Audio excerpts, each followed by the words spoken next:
Hello everyone, कैसे हैं आप सभी लोग। होपफुली आप सभी बहुत अच्छे होंगे। तो देखिए बेटा, आज की क्लास में जो है हम डिस्कस करने वाले हैं वो है किसी भी परमाणु में या फिर किसी भी तत्व में इलेक्ट्रॉन्स को उनकी ऊर्जाओं के आधार पर कैसे हम उनको उनके ऑर्बिटल्स में फिल करेंगे, इसके बारे में आज हम पढ़ने वाले हैं।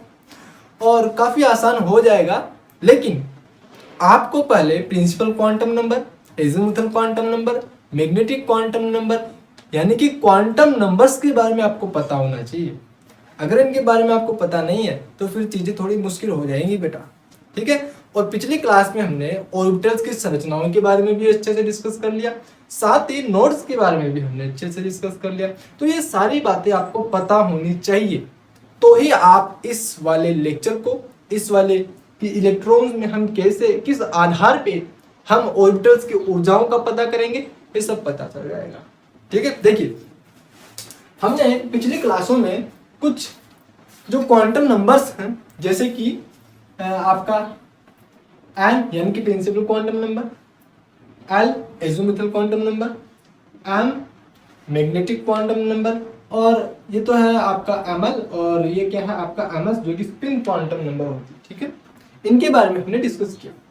और जो एन है बेटा, ये आपके किसी शेल के बारे में जानकारी देता है, एल आपके सब शेल के बारे में जानकारी देता है यानी कि कोष, उपकोष, और ये ऑर्बिटल के बारे में जानकारी देता है, ठीक है। और ये स्पिन के बारे में थोड़ा सा अलग आपके आएगा, ठीक है। इसको हटा दो थोड़ी देर के लिए, ठीक है। एन जानकारी देता है कि शेल कितने हैं, सेल कौन सा है, कोष कौन सा है जिसमें इलेक्ट्रॉन उपस्थित होगा, और किसी शेल में कितने सबसेल है, कितने उपकोष उपस्थित हैं, इसके बारे में जानकारी देती है हमें एजीमुथल क्वांटम नंबर। और साथ ही ऑर्बिटल्स एक सबशेल में, जैसे कि एस, पी, डी और एफ, ये क्या है आपके सबशेल है, ठीक है। ये क्या है आपके सबशेल है। जैसे कि अगर मैं आपको एग्जांपल के थ्रू समझाना चाहूंगी, जैसे कि 2p है, 2p ऑर्बिटल है, ठीक है। ये 2px मान के चलते 2px है, ऑलराइट। तो यहाँ पे देखिए, 2 क्या है आपका प्रिंसिपल क्वांटम नंबर है, ये p क्या है आपका सब ऑर्बिटल है, ठीक है, यानी कि एजीमुथल क्वांटम नंबर है। और ये px क्या है आपका, ये ऑर्बिटल है जहां पर इलेक्ट्रॉन्स उपस्थित होगा। समझ में आ गई। चलिए, इतना तो क्लियर हुआ कि मैग्नेटिक क्वांटम नंबर आपके किसी सबसेल में उपस्थित ऑर्बिटल्स के बारे में जानकारी देता है। चलिए, यहाँ पर ना एक बहुत अच्छी बात है बेटा, एन, एल और एम में, यहाँ पर एन जो है वो ऊर्जाओं के क्रम के आधार पे भी अपन ने देखा था, एन भी और एल भी है, यानी कि n is directly proportional to energy, यानी कि एन बढ़ेगा तो ऊर्जा भी बढ़ेगी। जैसे कि मान के चलते एन बराबर 1, ऐसे देखिए, ये आपका कोई न्यूक्लियस है, ये एन बराबर 1 है, एन बराबर 2, एन बराबर 1, एन बराबर 2, एन बराबर 3, ठीक है। तो जैसे जैसे नंबर ऑफ सेल बढ़ेंगे ऊर्जाएं भी बढ़ती है। ऐसा किसने बताया, बोहर ने भी बताया। देखा था ना अपन -13.6 z square upon n square से, बोलो ना यार, देखा था कि नहीं देखा था। सर बात तो बिल्कुल पता की है। अच्छा, तो जैसे जैसे n का मान बढ़ेगा ऊर्जा भी बढ़ेगी। और एक और बात कि जैसे जैसे l का मान बढ़ेगा, यानी कि 0, 1, 2, l का मान क्या क्या हो सकता है, 0, 1, 2, 3 है ना, होगा। ये किसके लिए होता है, s ऑर्बिटल के लिए, ये p ऑर्बिटल के लिए, ये किसके लिए आपके d, और ये f ऑर्बिटल के लिए। तो f की ऊर्जा सबसे अधिकतम होती है, फिर d की, फिर p की, और सबसे कम ऊर्जा जो होती है वो s ऑर्बिटल की उपस्थित होती है। ये हमने देखा था जब हमने क्वांटम संख्याएं पढ़ी थी। थोड़ा सा रिकॉलिंग करवा दूं ताकि आपको हम जो आगे पढ़ेंगे उसको आपको अच्छे से समझ में आ जाए, ठीक है। तो देखिए, यहाँ पे s, t, d और f, यानी कि s की सबसे कम होगी, यानी कि l का मान जैसे जैसे बढ़ेगा, l का मान यहाँ से यहाँ बढ़ रहा है तो ऊर्जा भी बढ़ रही है, ठीक है। चलिए, और यहाँ पर जो मैग्नेटिक क्वांटम संख्या है जिसमें px, जैसे कि ये आपके p ऑर्बिटल है, इसमें px, py और pz, ये तीन ऑर्बिटल्स होते हैं। तो यहाँ पर तीनों ही ऑर्बिटल्स की जो ऊर्जाएं हैं समान होती है। किसी सबसेल में उपस्थित सभी ऑर्बिटल्स की ऊर्जाएं समान होंगी, अलग अलग नहीं होंगी, ठीक है ना। चलिए रफ करें, अब थोड़ा सा आपको जनरल आइडिया मिल गया। चलिए, अब अपन दो चीजें देखते हैं कि कोई स्पीसीज जिसमें केवल एक इलेक्ट्रॉन, देखिए मान के चलते हैं अपने पास कोई एक डायग्राम है इस प्रकार से, यह है आपका कुछ ऊर्जा स्तर मैं यहाँ पे बनाने वाला हूँ, ठीक है। अच्छा, देखिए किसी भी इलेक्ट्रॉन को उसके ऑर्बिटल में फिल करने के लिए अपने को किन बातों का ध्यान रखना पड़ेगा कि ऊर्जाओं का, जिस ऑर्बिटल की ऊर्जा सबसे कम होगी इलेक्ट्रॉन सबसे पहले उसी में फिल किया जाएगा, क्योंकि नाभिक का आकर्षण बल उस पर सबसे अधिकतम है, जिसकी वजह से काइनेटिक एनर्जी इलेक्ट्रॉन की सबसे कम होगा। इसकी वजह से परमाणु की स्टेबिलिटी बढ़ गई है ना, क्योंकि हमें अपने परमाणु की स्टेबिलिटी को ध्यान में रखते हुए इलेक्ट्रॉन की विन्यास को, इलेक्ट्रॉन्स को किस ऑर्बिटल में फिल करवाना है इसका तो ध्यान रखना पड़ेगा, है ना। जहां पर स्थायित्व सबसे अधिकतम होगा इलेक्ट्रॉन को उसी के अंदर भेजना पड़ेगा। बात तो सही है।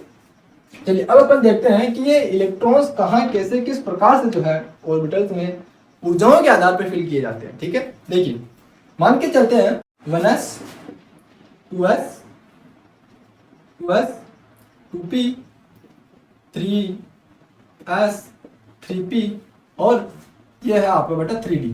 ठीक है, अब देखिए यहां पर ये क्या है, देखिए ये तो है आपके सबसेल, 1s भी सबसेल है, 2s भी सबसेल है, 2p भी सबसेल है, 3s भी सबसेल है, ये सारे के सारे आपके सबसेल है।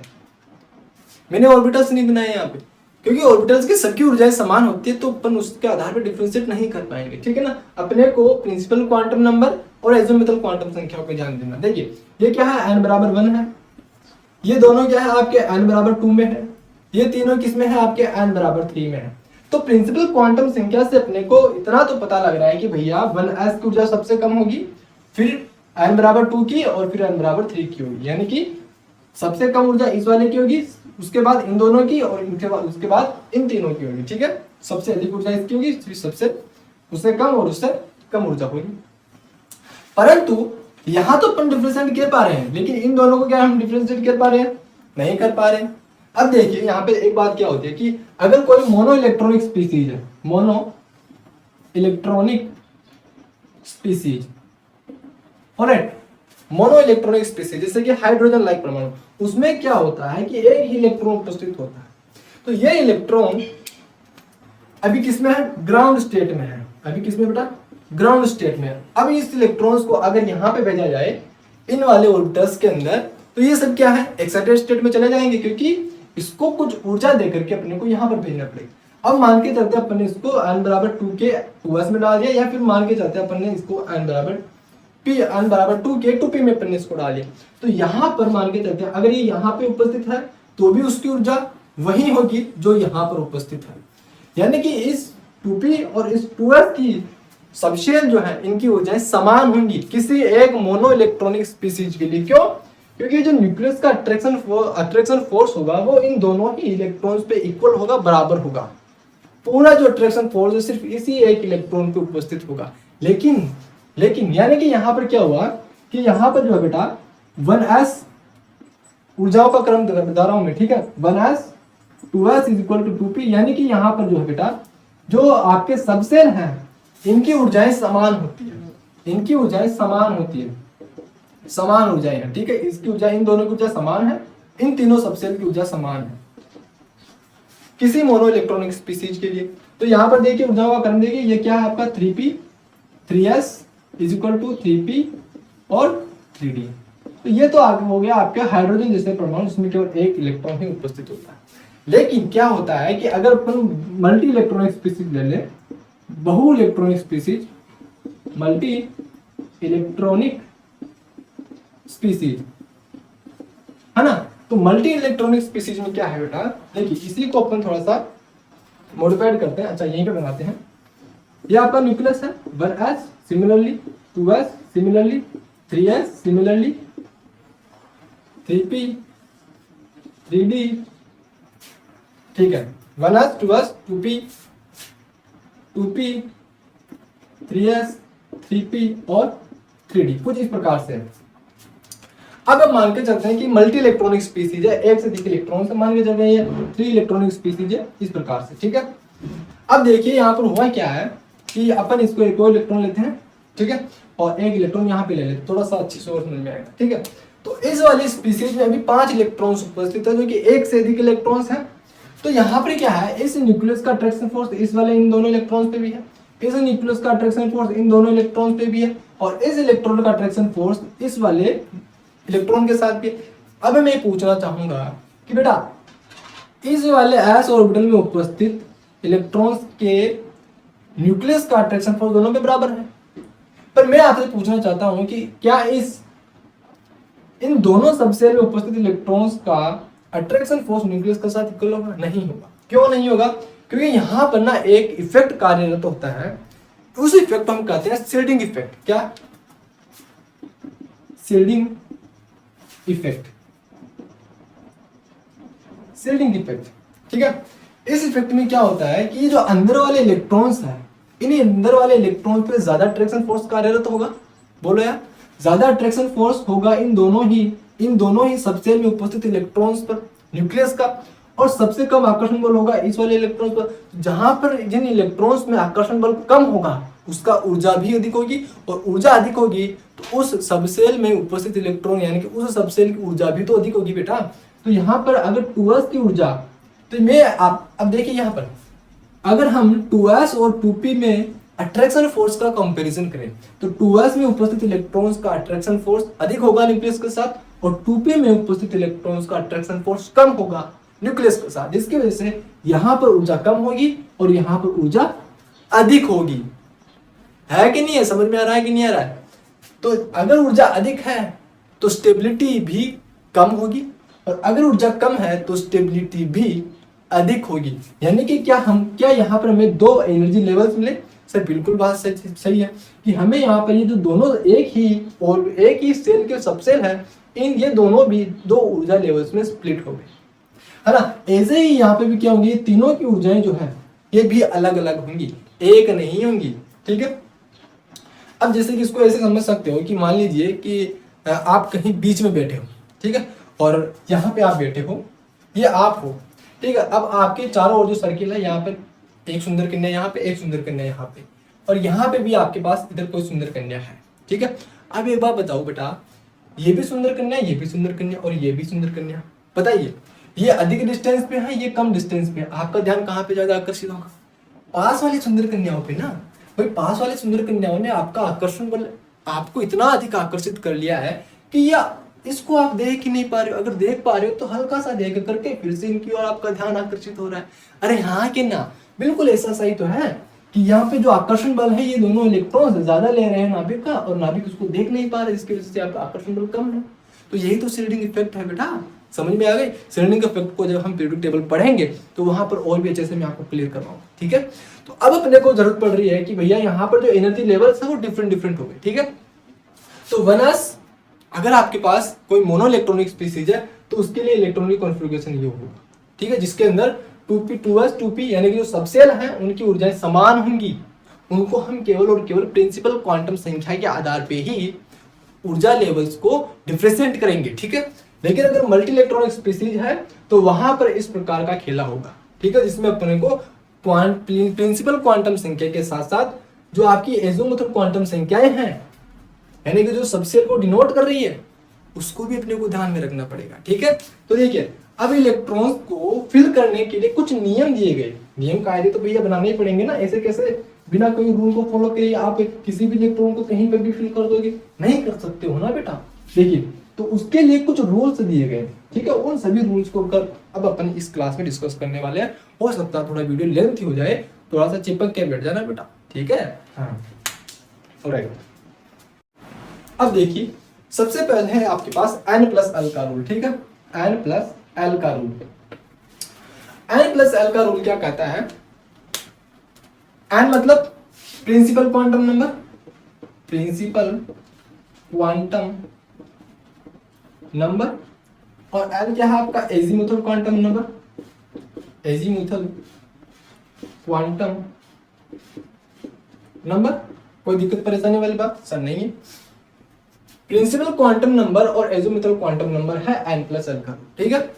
n+l के रूल के अकॉर्डिंग क्या होता है कि जब भी आप किसी n और l को ऐड करते हैं, है ना, तो जिसके लिए जिस भी इलेक्ट्रॉन्स के लिए जिस भी सबसेल के लिए n+l का मान अधिकतम होगा उसकी ऊर्जा भी अधिकतम होगी। यानी कि n+l is directly proportional to energy of subshell, क्योंकि अब अपने को सबसेल के बारे में डिस्कस करना है कि अपने को पता करना है कि भैया किस सबसेल की ऊर्जा सबसे अधिक होगी और किस सबसेल की ऊर्जा सबसे कम होगी।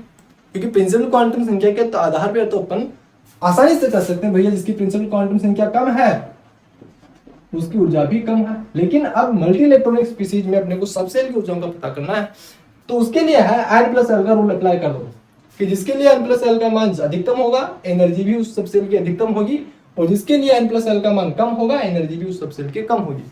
अब ना देखिए सब पता कैसे करेंगे, देखिए मान के चलते हैं आपके पास 1s 2s 2p, ये है आपके पास, थोड़ा ज्यादा लेते हैं 1s 2s 2p 3s 3s 3p 3d 4s 4p 4d और 4r। ठीक है, यहां तक करते हैं, यहां से आपको समझ में आ जाएगा। आपके पास n प्लस एल है, ये 1 2 3 4 5 इस ये जो आपको संख्या दिख रही है क्या है आपके n है, प्रिंसिपल क्वांटम नंबर है, तो ये क्या है आपका n, ठीक है, और ये क्या है आपका l। बात सही है, तो यहाँ पे देखिए n कितना है 1 है, l का मान कितना है 0, s के लिए l का मान 0, p के लिए l का मान 1, s के लिए l का मान 0, p के लिए l का मान 1, d के लिए l का मान 2, इसके लिए 0, इसके लिए 1, इसके लिए 2, इसके लिए 3। बात सही है, अब ऐड कर दो, अब यहाँ पे निकालो, देखिए 1 और 0 1, 2 और 0 2, 2 और 1 कितना 3, फिर से 3, फिर से 4, फिर से 5, फिर से 4 5 6 और 7। ठीक है, इतना क्लियर है। देखिए अब यहाँ पर देखिए, अब बस ये क्या है आपका n प्लस एल के मान पे आपको ये क्रम मिल गया, इस क्रम के आधार पे आप इसको अरेंज कर लीजिए। देखिए सबसे कम संख्या है 1, यानी कि एनर्जी भी सबसे कम, तो 1s की एनर्जी सबसे कम। यहाँ पे देखिए 2 केवल एक ही है, तो देखिए सबसे कम ऊर्जा किसकी होगी बेटा 2s की। फिर अधिकतम किसकी होगी, देखिए यहाँ पर तीनों की संख्या 3 और 3 है, तो किसका देख ले, देखिए अधिक किसका लेना है, जिसकी प्रिंसिपल क्वांटम संख्या अधिक होगी, तो ये प्रिंसिपल क्वांटम संख्या और ये प्रिंसिपल क्वांटम संख्या में से कम किसका है 2 है, तो पहले किसको लेंगे आप 2 को। ठीक है, तो यहाँ पे 2p और ये कितना है बेटा आपके 3p। तो एक बात इसमें एड ऑन कर लेना कि अगर मान के चलते हैं n प्लस एल का मान समान हो, अगर n प्लस एल का मान समान हो, समान आ जाए, तो हमें प्रिंसिपल क्वांटम संख्या को यानी कि जो n है उसको प्रायोरिटी देनी पड़ेगी, उसको प्रायोरिटी देनी पड़ेगी, बस खत्म बात। देखिए अब क्या करना है, तो अब देखिए यहाँ पे 3p हो गया, 2p और 3s ऑलरेडी 3s। ठीक है, अब देखिए यहाँ पे 4 है और 4 है, तो पहले किसको लेंगे आप 3p को लेंगे या फिर 4s को, बोलिए 3p को लेंगे आप, बात सही है। लेकिन अब देखिए ये 5 है, तो 5 तो भैया n प्लस एल में पीछे जाएगा, पहले तो 4 आएगा। अब क्या करेंगे, आप यहाँ पे 4s लेंगे, उसके बाद 3d लेंगे। अब यहाँ पे 3d और 5, यहाँ पे भी 5 है और यहाँ पे भी 5 है दोनों में, लेकिन प्रिंसिपल क्वांटम संख्या किसकी कम है बेटा, ये वाली है, तो पहले क्या लेंगे आप 3d लेंगे, उसके बाद आप 4p लेंगे। ऐसे अब क्या करेंगे, देखिए यहाँ पे 6 है और यहाँ पे 7, दोनों में से कौन सा पहले आएगा 4d आएगा और उसके बाद 4f आ जाएगा। तो ऐसे करके आप आगे भी बना सकते हैं। ठीक है, तो ये निकल गया आपका ऊर्जाओं का क्रम सबसेल की। अब आप इनमें इलेक्ट्रॉन्स को फिल करते चले जाइए, बहुत आसान हो गया। बोलो है कि नहीं है, बोलो यार हुआ कि नहीं हुआ। चलिए, तो हमें सबसेल की ऊर्जाओं का क्रम तो पता चल गया कि भैया सबसेल की ऊर्जाओं का क्रम क्या रहेगा, वो n प्लस एल के रूल से पता चल गया। परंतु एक ऑर्बिटल में कितने इलेक्ट्रॉन्स आएंगे, किस तरह से वो व्यवस्थित होंगे, किस स्पिन के साथ वो रहेंगे, पता कैसे चलेगा, तो उनके लिए भी बेटा रूल्स हैं। देखिए उनके लिए अब हम नेक्स्ट रूल पढ़ने वाले हैं बेटा, वो है कौन सा बेटा, अपवर्जन नियम। ठीक है, अब हम पढ़ने वाले हैं पाउली का अपवर्जन नियम। ठीक है, पाउली का अपवर्जन नियम। ठीक है, ये नियम क्या कहता है, सुनना ध्यान से। ये नियम क्या कहता है बेटा कि जो कोई ऑर्बिटल है, किसी ऑर्बिटल में इलेक्ट्रॉन्स उपस्थित होंगे और किसी ऑर्बिटल में अधिकतम 2 इलेक्ट्रॉन्स उपस्थित हो सकते हैं। जब भी यहाँ पर इलेक्ट्रॉन्स को फिल किया जाएगा, जब भी यहाँ पर दो इलेक्ट्रॉन्स को फिल किया जाएगा, तो वो दोनों ही इलेक्ट्रॉन्स जो है वो उनके अपोजिट स्पिन में उपस्थित होंगे। हमने स्पिन क्वांटम से क्या पढ़ी थी कि नहीं पढ़ी थी सर? पढ़ी थी। तो स्पिन क्वांटम नंबर में क्या था कि एक इलेक्ट्रॉन एंटी क्लॉकवाइज रोटेशन करेगा तो एक इलेक्ट्रॉन क्लॉकवाइज रोटेशन करेगा। बोलो, एक इलेक्ट्रॉन अगर एंटी क्लॉकवाइज रोटेशन करेगा तो एक इलेक्ट्रॉन क्लॉकवाइज रोटेशन करेगा, और जो क्लॉकवाइज रोटेशन उसमें प्लस हाफ स्पिन होती है, और जो एंटी क्लॉकवाइज रोटेशन उसमें माइनस हाफ रोटेशन होती है ना।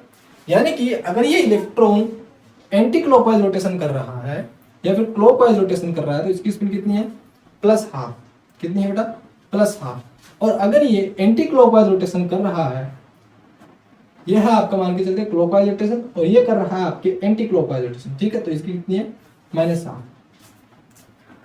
इससे क्या हुआ कि यहाँ पर, क्योंकि देखिए कोई भी इलेक्ट्रॉन जब अपनी एक्सिस पर रोटेशन करता है तो वहां पर एक इलेक्ट्रिक फील्ड जनरेट होता है, और जब दोनों ही इलेक्ट्रॉन्स अपोजिट स्पिन में है तो ये इसके इलेक्ट्रिक फील्ड को कैंसिल आउट कर देगा और ये इसके इलेक्ट्रिक फील्ड को कैंसिल आउट कर देगा, जिसकी वजह से स्टेबिलिटी बढ़ जाएगी बेटा। बोलो हाँ कि ना? फिर बात तो एकदम पता ही की है। तो यहाँ पर पाउली ने बताया कि जब भी किसी ऑर्बिटल्स में इलेक्ट्रॉन्स का युग्मन किया जाता है, इलेक्ट्रॉन्स की पेयरिंग की जाती है, उनका युग्मन किया जाता है, तो युग्मन के दौरान दोनों ही इलेक्ट्रॉन्स की स्पिन को, यानी कि उनके चक्रण को विपरीत रखा जाता है, विपरीत होते हैं, ठीक है। तो दोनों ही अपोजिट स्पिन के साथ उपस्थित होंगे किसी एक ऑर्बिटल्स में इलेक्ट्रॉन्स, यानी कि किसी ऑर्बिटल में अगर दो इलेक्ट्रॉन्स उपस्थित है तो सिंपल सी बात है दोनों की जो स्पिन है वो अलग अलग होंगी। ऐसा नहीं है कि भैया आप किसी ऑर्बिटल में मान के चलते हैं ये पी ऑर्बिटल है, इस पी ऑर्बिटल में आपने एक इलेक्ट्रॉन यहाँ रखा, एक इलेक्ट्रॉन यहाँ, एक इलेक्ट्रॉन यहाँ, अब फिर से आप ऐसे कर रहे हो तो भैया ये स्पिन गलत है, क्योंकि दोनों की स्पिन क्या है? समान हो, दोनों की डायरेक्शन क्या है? समान है, और समान डायरेक्शन के इलेक्ट्रॉन्स, समान चक्रण के साथ इलेक्ट्रॉन्स कभी भी एक ही ऑर्बिटल में स्थायित्व को प्राप्त नहीं करेंगे, ठीक है। जरूरी है कि आप इन दोनों की स्पिन को अपोजिट रखें, इस प्रकार से इन दोनों की स्पिन को क्या रखें आप? अपोजिट रखें। बात समझ में आ गई? चलिए, तो ये था आपके पाउली का नियम। देखिए अब बात करते हैं अपन हुंड का अधिकतम बहुलता का नियम, ठीक है।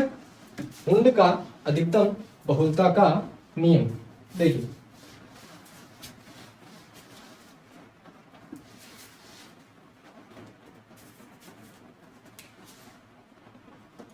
हुंड का अधिकतम बहुलता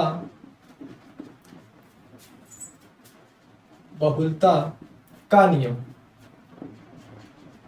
देखना बेटा, इस नियम के अनुसार क्या है कि अगर किसी ऑर्बिटल्स में इलेक्ट्रॉन्स को फिल किया जाता है, किसी भी ऑर्बिटल की जो ऊर्जा है वो तो समान होती है, हमें सब सेल के बारे में तो पता चल ही गया।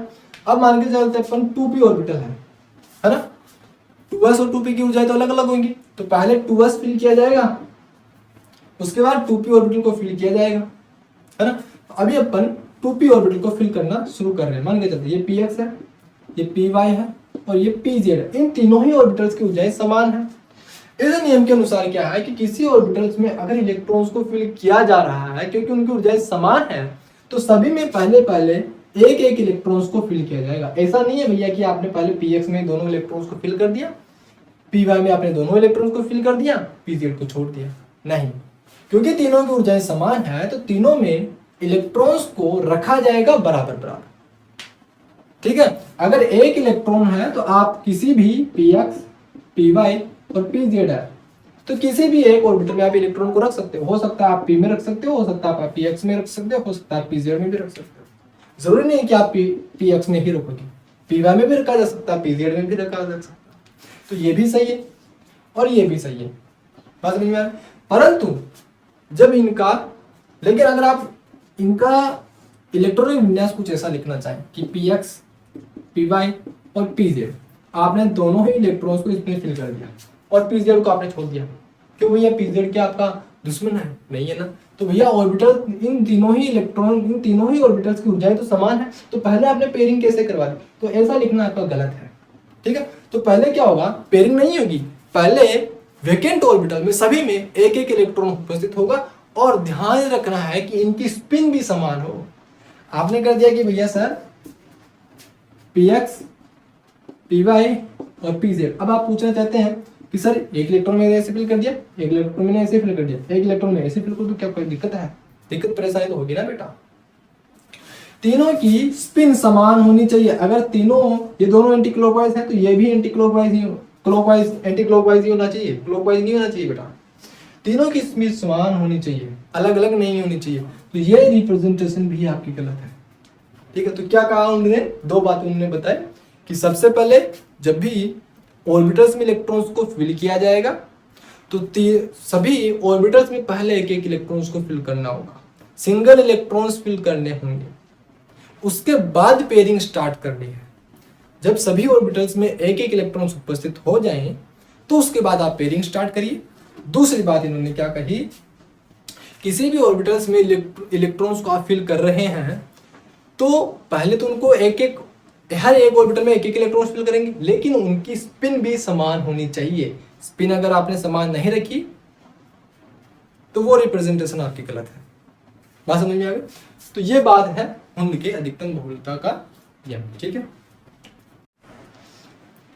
बेटा, बेटा देखिए, एक बात जो आपकी मिस हो चुकी है पाउली का अपवर्जन नियम में, वो ये कि जो अपन ने इस प्रकार से बनाया कि एक किसी ऑर्बिटल में जो पेयर्ड इलेक्ट्रॉन्स हैं, युग्मित इलेक्ट्रॉन्स, उनकी स्पिन तो समान नहीं होंगी, विपरीत विपरीत होंगी। तो इस इलेक्ट्रॉन के लिए और इस इलेक्ट्रॉन के लिए मान के चलिए 2p अक्ष है, ठीक है, 2p अक्ष है, ठीक है, 2p अक्ष ऑर्बिटल है। तो इसके लिए n, l और m क्या क्या होंगे जरा बताइए। n कितना होगा 2, l p और m कितना px है ना। इसके लिए कितना है 2, इसके लिए 1 और ये क्या है आपका px ऑर्बिटल है, ठीक है। अब देखिए ये तो आपका px ऑर्बिटल है, इसके लिए मान के चलते आप -1 है, कोई दिक्कत परेशानी वाली बात नहीं होनी चाहिए। ऐसे ही इसके लिए भी कितना है आपका n बराबर 2 होगा, इसके लिए l बराबर आपका 1 होगा और इसके लिए m बराबर कितना है -1 होगा, क्योंकि दोनों ही एक ही ऑर्बिटल में है। ये px ऑर्बिटल है तो मान के चलते इसकी px की जो मैग्नेटिक क्वांटम संख्या है वो -1 है, ठीक है।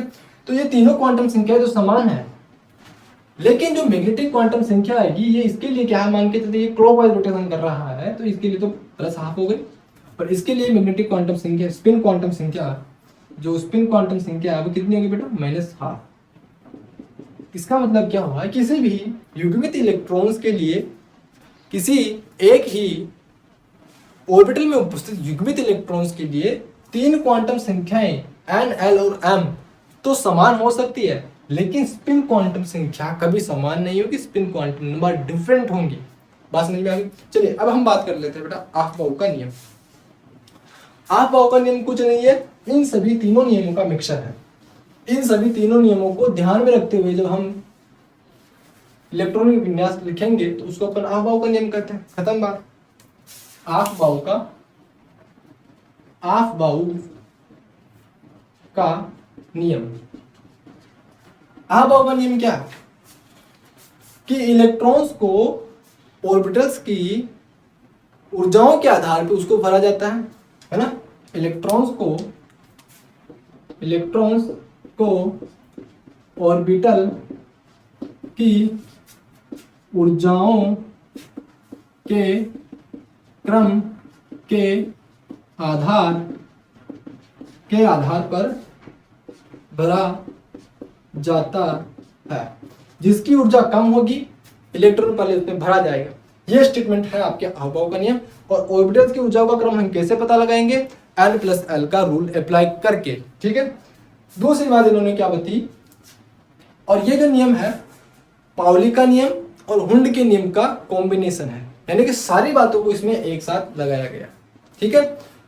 चलिए अब अपन ना एक शॉर्ट ट्रिक देखने की कोशिश करते हैं कि सर जो ऑर्बिटल्स हैं उनकी, सर N+L का रूल अप्लाई करके तो हमें बहुत समय लग जाएगा ऑर्बिटल्स की ऊर्जाओं को निकालने के लिए।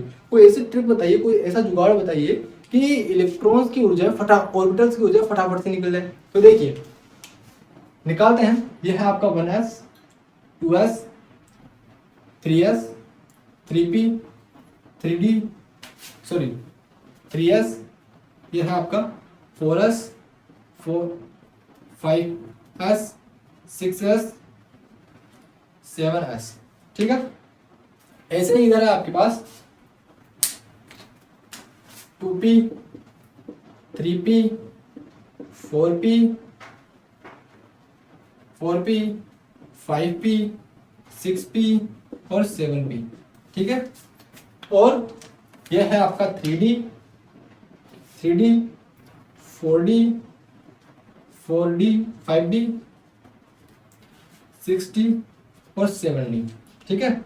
यहाँ पे है आपके 4F 5F 6F और 7F, ठीक है, इस प्रकार से।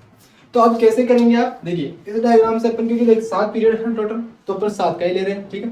देखिए सबसे पहले 1s की ऊर्जा सबसे कम, इस प्रकार से चलते चले जाइए। 2s, उसके बाद 2p और 3s, उसके बाद 3p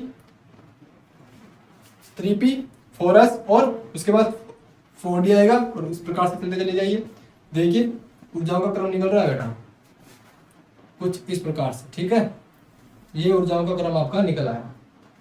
अब देखिए अगर आप n प्लस का रूल अप्लाई करेंगे तो भी ऐसा ही निकलेगा। देखिए 1s, फिर 2s 2p 3p 3s 3p 4s, उसके बाद 3d 4p 5s 4d 5p 6s 4f 5d 6p 7s 5f 6d और 7p 6f 6d और 7s।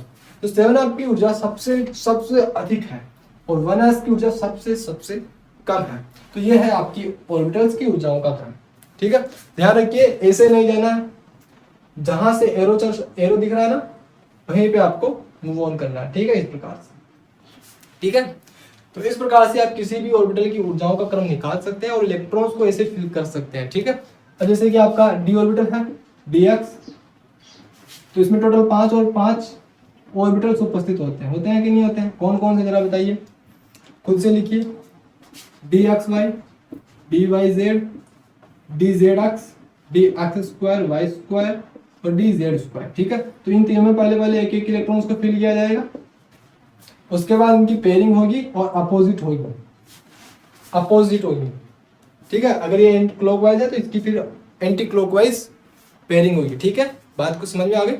तो होपफुली ये इलेक्ट्रॉनिक विन्यास क्यों जरूरत पड़ती है, क्यों हमें इन जो 4 नियम है इनकी जरूरत पड़ी, सारी बातें मैंने आपको क्लियर कर दी है। होपफुली आपको वीडियो समझ में आया होगा। बोलो बेटा आया कि नहीं आया। अगर नहीं आया है, कुछ बातें आपको पूछनी रह गई है, तो कोई अगर डाउट है तो कमेंट बॉक्स है, वहाँ पे आप कमेंट करके हमें बता सकते हैं, अपनी बात हमें से पहुँचा सकते हैं, शेयर कर सकते हैं, जवाब आपको मिलेगा, ठीक है। सो होपफुली आपको चीजें समझ में आई होंगी। मिलेंगे नेक्स्ट क्लास में, तब तक के लिए thank you so much for watching this video. और हाँ, जय किसान जय भारत वंदे मातरम।